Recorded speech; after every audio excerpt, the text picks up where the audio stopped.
understanding exactly why we're not, pulling the load out with this sterilizer, and why are we keeping it in this sterilizer, why are we pulling it out right away in this sterilizer, like what's the difference? Like persons don't understand why this integrator we have to put it on the top shelf, and this one we put it on the bottom shelf, and why this sterilizer we put it here and we only have 225 pounds in this one, and that one is a 350.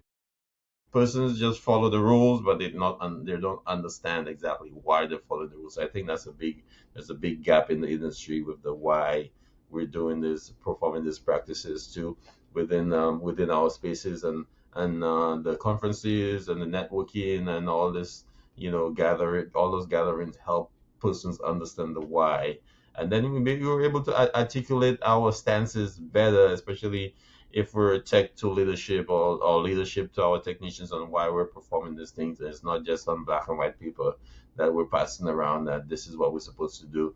And, as they say, this is what we've always been doing, and this is how we're going to do it moving forward. But we have a why behind it. Yeah, I think that's really good. I've in precepting my students, I always try to explain to them the why.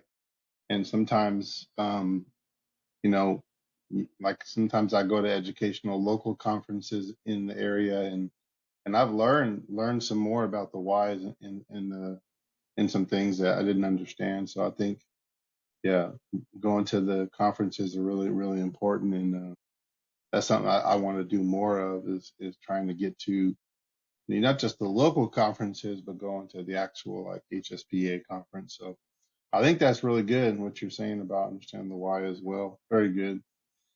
How useful do you feel like social media, LinkedIn, Instagram, Facebook, TikTok? How useful are these you know technologies in helping you to network as well? There's so much, so much, so much. So, uh, social media is a tool, right? It's you kind of have to know how to use that tool to get what you want out of it, right? And if you want it to simply be a leisurely thing, that's fine. If you want it to work for you and share a message, you could do that too. But I think with the online, in terms of education, social media is really good, but you just have to be aware. There are no filters. I could come and say, hey, well, for 4 minutes, 30 minutes should be the basis for all sterilization. You shouldn't be running anything over 430. And if you're doing that, you're out of compliance. And my video could get a million views, right? But does that mean it's true? No. Right? So we have to be mindful, always research what we see or what we hear on social media, because it's not always true. I mean, it may be hot.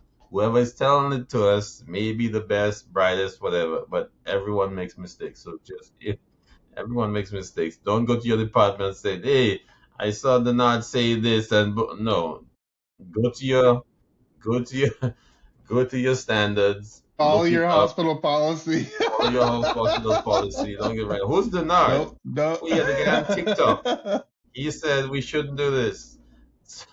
So